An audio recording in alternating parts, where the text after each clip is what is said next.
17 বছরের দুঃখ দুর্দশা কষ্ট আন্দোলন সংগ্রামের পর একটা সাকসেস, রাজনীতির একটা সুযোগ। আমি মনে করি এটা রাজনীতি হাতে খড়ি দিলাম মাত্র।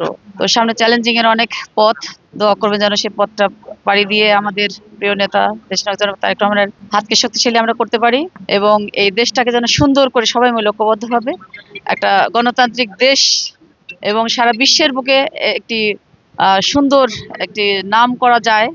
বিশ্বের দরবারের জন্য বাংলাদেশকে আমরা স্বর্ণাক্ষরে পরিচয় করে দিতে পারি, এরকম যেন দেশ যেন তৈরি করতে পারি। অনেক দীর্ঘ পথ, যেখানে পুলিশের অজস্র লাঠির বাড়ি, টিয়ার সেলের ধোয়া চোখ অন্ধপ্রায়, রিমান্ডে গিয়ে অমানবিক নির্যাতন, জেলখানার একটা দীর্ঘ সময় পার করা, আর প্রতিদিনের যে পুলিশের গুলি খেয়ে মারা যেতে পারি, এরকম একটা সামনে পথ পাড়ি দিয়েই এই 17টা বছর পার করেছি। হ্যাঁ, কষ্ট দিয়েছে যেদিন 8ই ফেব্রুয়ারি ছিল 2018 সাল, যেদিন ম্যাডামকে বন্দি করা হয়, সেই দিনটা ছিল আমাদের জন্য খুবই কষ্টদায়ক।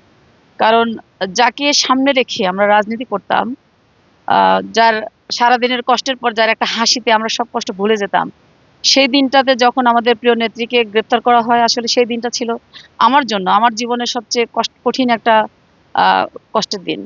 সংসদে কাজ করব, আমার দল মানে আমাদের মাননীয় প্রধানমন্ত্রী জনাব তারেক রহমান যেভাবে দেশটাকে সামনে এগিয়ে নেওয়ার জন্য নির্বাচনের যে এজেন্ডা বাস্তবায়ন করার জন্য কাজ করে যাচ্ছেন, সেই একই সাথে আমরা ঐক্যবদ্ধভাবে এই দেশটাকে তৈরি করতে চাই।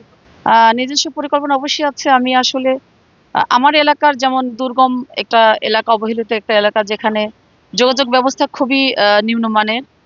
আমার ইচ্ছা আছে যে সেই যোগাযোগ ব্যবস্থা যদি আমি বাড়িয়ে দিতে পারি বা ভালো কিছু করতে পারি, আমার এলাকার উন্নয়ন সম্ভব তার মাধ্যমে। এবং নারীদেরকে নিয়ে আমার কাজ, আমি যেহেতু একজন আইনজীবী, আমি নারীদের পাশে আছি এবং ভবিষ্যতে আরো ব্যাপকভাবে থাকতে চাই।